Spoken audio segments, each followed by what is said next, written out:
En esta oportunidad estamos en el programa del Centro Universitario de Zacapa, el CUNSAC, donde estaremos llevando a través de este medio de comunicación algunos temas que sin duda serán de mucha ayuda para la población zacapaneca, donde tendrán participación diferentes profesionales que nos ayudarán a través de su conocimiento a que podamos nosotros conocer información muy importante. En esta oportunidad está con nosotros la licenciada Sara Daniela Rivas Aguirre. Ella es psicóloga general, egresada de la Universidad de San Carlos de Guatemala. Actualmente, la licenciada Sara Daniela es coordinadora de la carrera de psicología y pues en esta oportunidad le damos la bienvenida al programa. En esta oportunidad vamos a tocar un tema muy importante que nos ayudará a nosotros a poder afrontar de una mejor forma la pérdida de un ser querido. Recordemos que la pérdida de un ser querido no solamente es muerte, sino que la separación física de una persona que se va a nuestro lado. Así que, licenciada Sara Daniela, los micrófonos son suyos para que pueda saludar a la población zacapaneca y pues para empezar luego el programa. Muchas gracias, licenciado, y gracias por la invitación. Gracias a todos los que nos están escuchando. Pues el tema de duelo lo escogimos precisamente porque es un tema que no lo hemos escuchado, o tal vez lo hemos escuchado, pero no sabemos de qué se trata. Todas las personas, todos los seres humanos nos enfrentamos siempre a un duelo. El día de hoy vamos a hablar sobre la muerte de un ser querido, pero también duelo significa esa pérdida, esa ausencia de algo que nosotros teníamos. Entonces, ¿qué puede ser un duelo? Puede ser una ruptura amorosa, puede ser la pérdida de un trabajo, puede ser el cambio de casa, ¿verdad? Ahí ya estamos presentando nosotros un proceso de duelo, sin darnos cuenta muchas veces. Puede ser en la edad adulta, puede ser niños. Todas las personas en la vida presentamos un duelo, ¿verdad? Entonces, ¿qué significa duelo? El duelo es ese dolor que sentimos ante la pérdida y en este caso de un ser querido. Entonces, una doctora psiquiatra, la doctora Elizabeth Kubler-Ross, nos habla sobre 5 etapas del duelo, ¿verdad? Ella lo categoriza así porque trabajó mucho tiempo con personas en fase terminal que eran moribundos. Entonces a estas personas se les desahuciaba y se les hacía a un lado. Entonces ella dijo, ¿por qué no investigar un poquito más de esto? Entonces ella categorizó lo que es las etapas del duelo. Primero se empieza con una etapa de negación o de shock, ¿verdad? Donde la persona se da cuenta que pierde al ser querido, ¿verdad? Cuando es el caso de un accidente, por ejemplo, es más impactante, el shock puede durar más, la negación puede durar más, pero es un mecanismo de enfrentar la conmoción emocional que nosotros tenemos, ¿verdad? Porque es un desequilibrio en nuestra cotidianidad. Entonces luego ella se dio cuenta que al valorizar o escuchar a la persona en estado de negación, le ayudaba a esta persona a seguir en la otra etapa. La otra etapa es la ira, donde la persona viene y dice, ¿por qué a mí? Si yo perdí a mi pareja, por ejemplo, en un accidente trágico, la persona tiene muchas dudas, se empieza a preguntar, ¿por qué a mí? ¿Por qué me está pasando esto? ¿Por qué no al fulano que es malo? ¿Verdad? Muchas veces también cuando se nos parte un hijo, por ejemplo, dicen, pero ¿por qué no se va? ¿Por qué no se muere una persona que no contribuye a la sociedad? ¿Por qué mi hijo, que era deportista, que era médico, que era estudioso, por qué esa persona tiene que partir? Entonces hay una incomprensión y entran en una etapa de ira. Esta ira puede volcarse también hacia sí mismo si uno no lo sabe enfrentar. Por ejemplo, las personas que empiezan a beber después de una pérdida.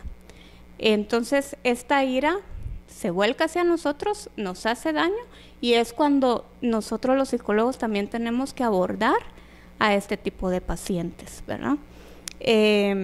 Luego hay una negociación, ¿verdad? Cuando estamos hablando de un caso, por ejemplo, de una persona que está muy enferma y que ya no tenemos mejor pronóstico, ¿verdad? Entonces ya empieza a negociar, y muchas veces con Dios, ¿verdad? Hay un regateo, se llama, cuando dice: ¿por qué Dios no me permites 5 días más, 5 meses más para haber graduado a mis hijos, por ejemplo? ¿Por qué no me das 2 años de vida para ver a mi hija casada? Entonces esa negociación también es parte de esta pérdida, de este proceso. Puede haber también una culpa, ¿verdad? Puede ser racional, puede ser irracional. La culpa puede ser hacia otros. Por eso, en muchos casos, cuando las personas pierden a un hijo, terminan separándose, porque hay una incomprensión y hay una culpa hacia el otro, o fue mi culpa, yo porque le di permiso, o tú porque le diste permiso. Entonces, esa es parte de otra etapa, y como los dos están inmiscuidos en un mismo proceso de duelo, ellos no ven sus emociones, simplemente las sienten. Entonces, parte del proceso terapéutico es que ellos reconozcan que ese sentimiento puede ser normal, pero también pasajero, ¿verdad? Y que lo tenemos que enfrentar, y eso se va a ir disminuyendo o desapareciendo.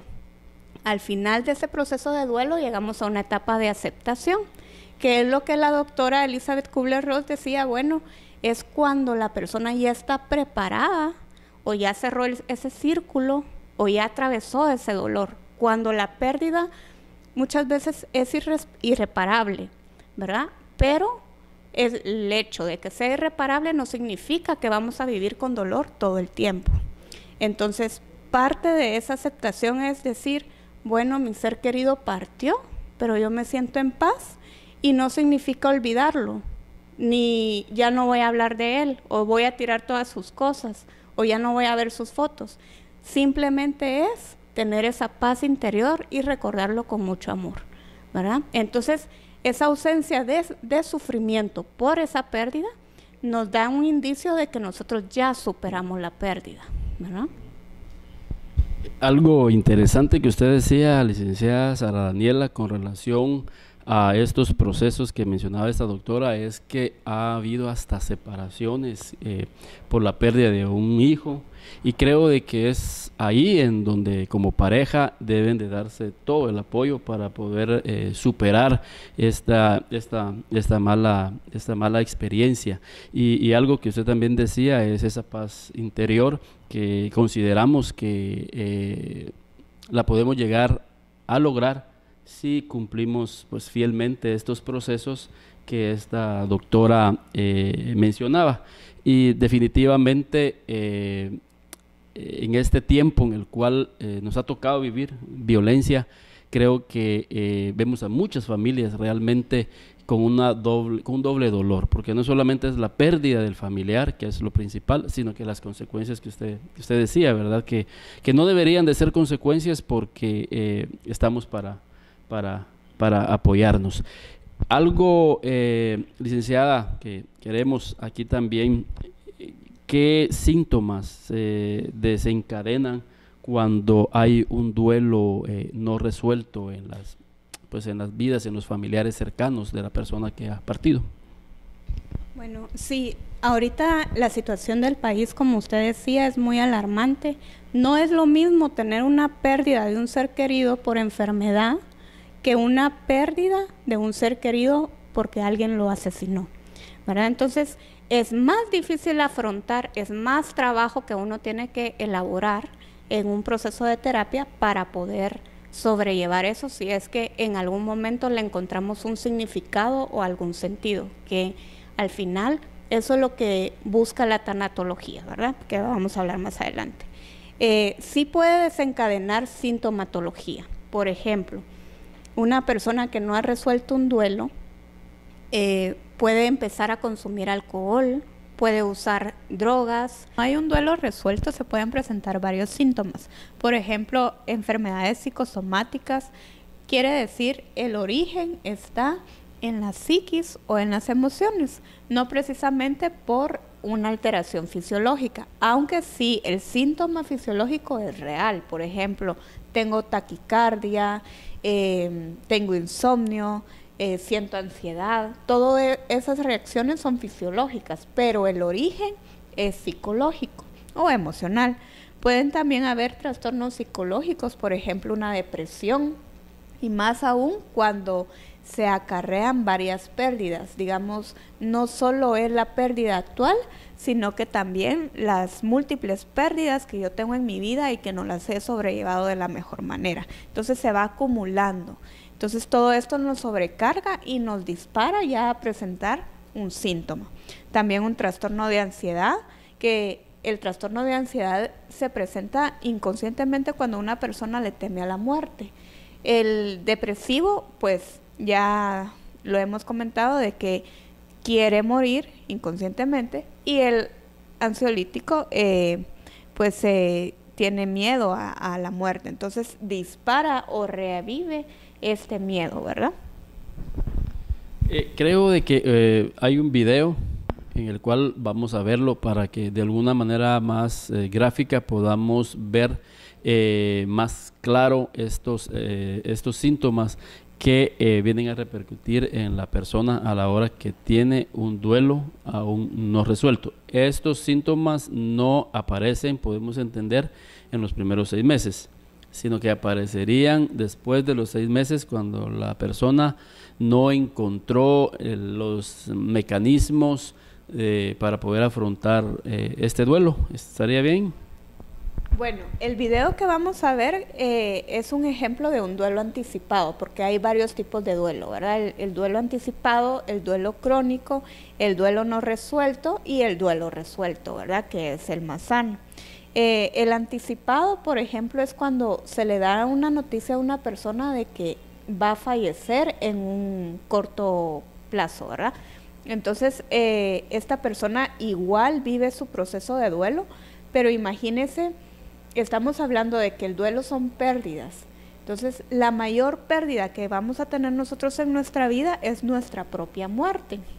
Entonces, el duelo anticipado se da cuando la persona está consciente o se le da la noticia de que va a fallecer. Ellos igual forma entran a esta etapa de negación, de ira, de pelearse con Dios, y muchas veces logran sobrellevarlo. Cuando lo sobrellevan bien, llegan a una etapa de aceptación, y ya incluso estas personas pueden planear su propio funeral. Son capaces de decir, bueno, yo en mi funeral quiero que estén tales personas, quiero tal ritual, no quiero flores, o si quiero flores. Todas esas situaciones la persona puede enfrentarlas cuando ya ha sobrellevado el duelo. El video que vamos a ver es del duelo anticipado, de una persona que pues ya no tenía otra opción para farmacológica, ¿verdad? Un tratamiento.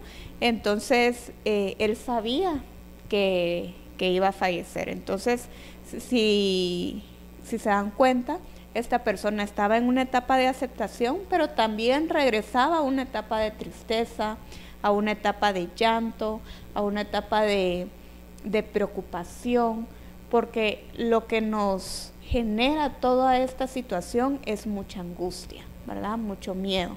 Entonces esta persona como que recae en las etapas, pero al mismo tiempo vuelve él a sobreponerse. Entonces es una fluctuación. Ok, entonces vamos a ver el video y luego lo analizamos.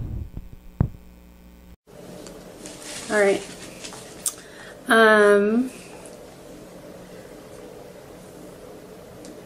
What word would you use to describe how you feel right now? One word? Yeah. Blessed. This is my little love, my little bug. Hi, my name is Nick Magnotti. I'm 27 years old. I have stage 4 appendix cancer, and this is my 7-month-old daughter, Austin. My wife and I had her together. I've been married to Elisa for 5 years now. I was first diagnosed with cancer. I was 24 years old, and scared. I was at first. I remember when I got the phone call. I just woken up. I think it was like 8 in the morning. I was still recovering from the surgery when they had removed the cancer, and Elisa was in the kitchen and I was in the living room, and I answered the phone, and it's my surgeon. And he tells me that I have cancer, and man, talk about getting the wind knocked out of you. That was a hard phone call. Elisa and I sat down on the couch and we cried. We decided that we were going to hit it head on. We were going to take this beast and, you know, make it our own. The chemo has gotten to a point where it's no longer doing what it's supposed to do. Even though it's continuing treatment, my pain was getting worse. So it's an indication that the cancer is spreading faster than the chemo can kill it. So we decided to stop chemotherapy just because chemo makes me feel so cruddy. We want to be able to enjoy every single day to its fullest, and when you feel, you know, so ill you can't get out of bed, it's kind of hard to do that. I'm not scared of death. You know, you can say, being a Christian, that you shouldn't be scared of death because you know that you're going to a better place, but it's human nature to want to be scared. And I think it's strange that I'm not scared. I don't feel strange. I know why I don't feel scared. I know it's because God has given me this peace and this blessing that everyone's dying. This morning there's people who get up and go to work and they're not going to come home tonight. And their families had no idea that that was going to happen. They didn't get a chance to plan for it. They didn't get a chance to, you know, set aside videos. They didn't get a chance to do birthday cards. Their lives end and they move on to hopefully heaven, and their families' lives continue. So I live every day with the appreciation for today and not concerned with what tomorrow will bring. We could have a meteor hit the world and everyone would die, and my cancer would be pointless because it wouldn't have been what took me out.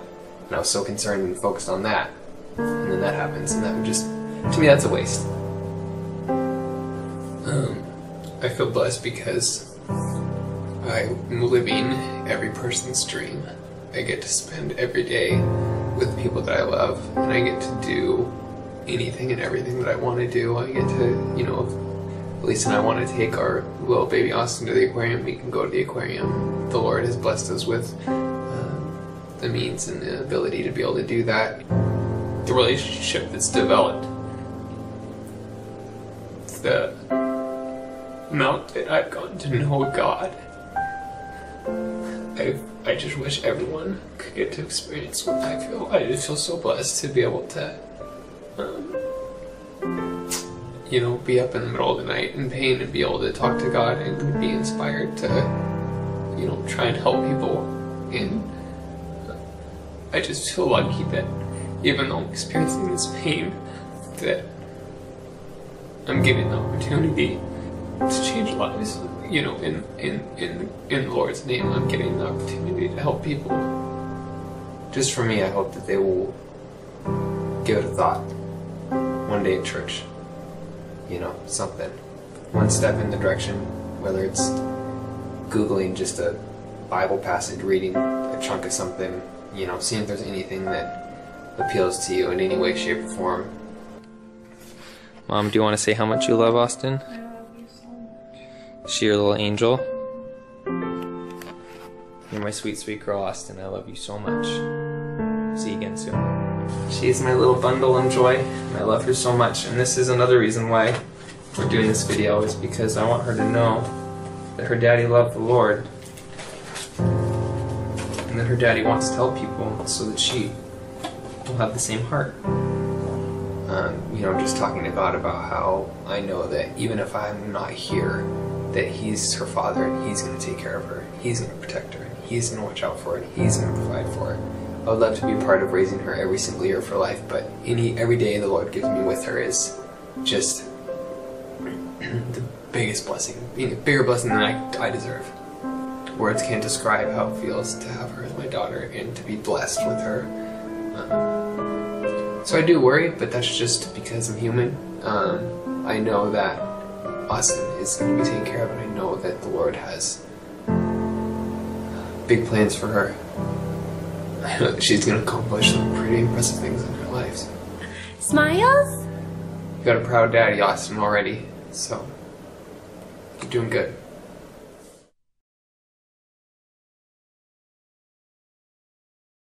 Bueno, interesante este video. Creo que sin duda nos ayuda mucho a que podamos de alguna manera afrontar de una mejor forma pues una pérdida de un familiar como aún pues nuestra propia vida. Licenciada, ¿cuál es el concepto que podríamos definir como qué es la muerte? Muy bien, gracias. Yo voy a citar a Confucio, un filósofo que nos dice cómo sabemos qué es la muerte si no sabemos qué es la vida. Entonces, para primero definir qué es la muerte, nosotros tenemos que saber qué es vida. Y muchas veces nosotros pasamos en nuestra vida sin vivirla, ¿verdad? La vida y la muerte es una yuxtaposición, ¿verdad? Entonces, todos tenemos miedo a morir, pero todos vamos a morir. No puede haber vida si no va a haber muerte, no puede haber muerte si no hay vida. Entonces es algo tan opuesto, pero al mismo tiempo que no se puede separar, ¿verdad? La muerte es universal, pero nadie está consciente, o por lo menos evita el estar consciente de que va a llegar el momento en que nosotros vamos a partir. Un claro ejemplo de este miedo a la muerte son los anuncios, los comerciales, que nos prometen juventud eterna. Entonces, el resistirnos a envejecer es resistirnos a morir, ¿verdad? Y tenemos siglos, décadas de evadir esa realidad. Cuando llega el momento y no se está preparado, ese es el problema, ¿verdad? Cuando nosotros llegamos al momento, si bien nos va, de tener una buena muerte, entonces es porque nosotros hemos vivido bien, hemos llevado una vida plena. Por ejemplo, nos preocupamos muchas veces de acumular cosas materiales, nos aferramos a hacer dinero, a tener título tras título, a tener poder, a tener muchas cosas del mundo, ¿verdad? Diría Nietzsche. Pero esto realmente lo único que acarrea es un vacío existencial.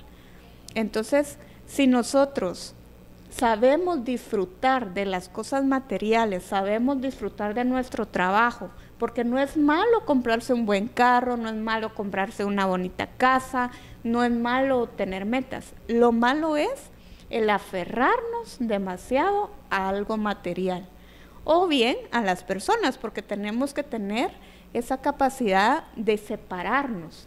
Culturalmente los guatemaltecos no tenemos mucha educación en las separaciones. Por ejemplo, nosotros nos vamos ya grandes de casa. En otras culturas, a los 18 años ya tienes que irte de la casa de tus padres. Ese es un claro ejemplo de que no se nos educa a separarnos, ¿verdad? A independizarnos.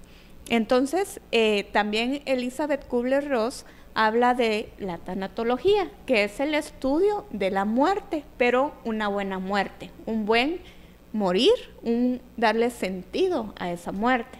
Viktor Frankl también habla sobre darle sentido a esa muerte. Entonces, vamos a morir únicamente cuando no vivimos bien, porque si una persona vivió bien su vida, esta persona trasciende. Por ejemplo, ahorita vemos que en el contexto donde estamos se oye mucho de asesinatos, de violaciones, de robo de niños. O sea, estamos viviendo en una sociedad tan enfermiza, ¿verdad? Y estamos inmiscuidos en eso. Entonces lo que nosotros tenemos que hacer es ser más solidarios, ser más afectivos, dar más amor para nosotros poder recibir amor y no enfocarnos tanto en las cosas materiales, sino que en las cosas espirituales, ¿verdad? O familiares, o de amigos, o tener vínculos de amistad más honestos, sinceros, ¿verdad? Y crecer como sociedad. Entonces, todo eso nos va a generar que nuestra muerte sea buena porque le dimos sentido a nuestra vida y nuestra muerte va a generar un sentido, ¿verdad? Creo que muy interesantes estas palabras, porque esto realmente hay personas que aunque están viviendo, pero si no están viviendo dentro de la dinámica que usted nos comentaba, prácticamente ya dejaron de existir. Y la verdad es que vivir una vida en la cual podamos disfrutar la familia, podamos disfrutar de las cosas que están a nuestro alrededor, creo que es una forma de darle valor a la existencia. Licenciada, Guatemala es un país de mucha religión, tenemos un buen porcentaje. ¿Qué papel juega la religión dentro del proceso de afrontamiento en la etapa de duelo? Bueno, nosotros como terapeutas no trabajamos con un enfoque en base a una religión, sin embargo, sí bajo un enfoque de espiritualidad, que la espiritualidad va a reforzar cualquier religión, únicamente que aquí no nos vamos a segregar a quién pertenecemos o qué creencias tenemos, ¿verdad? Simplemente si el paciente dice, creo que Dios me va a sanar, creo que Dios está conmigo, nosotros vamos a reforzar ese pensamiento, porque es la espiritualidad básica para enfrentar este proceso, ¿verdad? Porque es algo superior a nosotros, una fuerza superior a nosotros, que nos da sentido a nuestra vida, a nuestra existencia y a nuestra propia vida. La tanatología habla de que cuando nosotros morimos, no llegamos a un final, nosotros trascendemos a otra vida. Entonces, ese trascender a otra vida, como lo vamos a ver en el último video, es lo que nos genera esperanza, ¿verdad? Cierta paz, cierta reconciliación. Igual la espiritualidad nos dice de que nosotros vamos a trascender a una vida mejor. Entonces, no vamos a anular esa creencia, no vamos a decir de que eso no exista. Nadie sabe qué hay después de la muerte, ¿verdad? Es un enigma que es imposible que uno diga, pasa tal cosa, ¿verdad? Pero si la persona cree firmemente en eso, nosotros se lo vamos a reforzar. Algo que usted decía, uniendo a lo que anteriormente usted lo decía, Jesús, él decía que la vida no consistía en los bienes que poseía la persona, sino que realmente la vida consistía o consiste en que nosotros aprendamos a hacer el bien. Creo que el que aprendió a hacer el bien en esta vida, pues creo de que encontrará una mejor forma de mudanza, como decía Facundo Cabral. Entonces creo de que pues la espiritualidad sin duda pues jugará un papel muy importante en aquellas personas que lo creemos, ¿verdad? Licenciada, ¿qué recomendaciones podríamos darle a una familia que está en este proceso de duelo? Bueno, yo recomiendo de que se unan como familia, que hablen entre ellos, que se validen los sentimientos y que se entienda de que muchas veces hay momentos donde uno puede sobrellevar bien el duelo y otros no. Cada quien tiene su momento. Todos somos personas individuales. Entonces, si la madre entra en un estado de depresión, la hija puede ser que no. Si el padre entra en un estado de consumir bebidas alcohólicas, digamos, puede ser que el hijo se dé cuenta de eso, pero que se lo sepa decir, que haya una comunicación más que todo de las emociones que se están viviendo.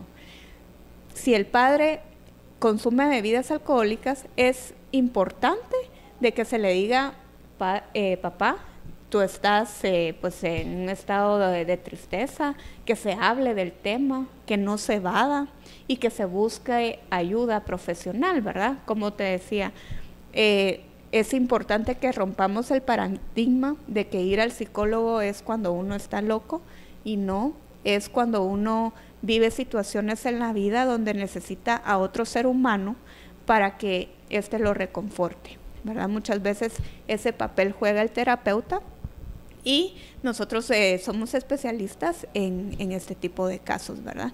Entonces el buscar ayuda, el unirse, el hablarlo, porque muchas veces lo no dicho es lo que nos causa daño. Y luego vienen las enfermedades, vienen las adicciones, vienen los divorcios, ¿verdad? Por no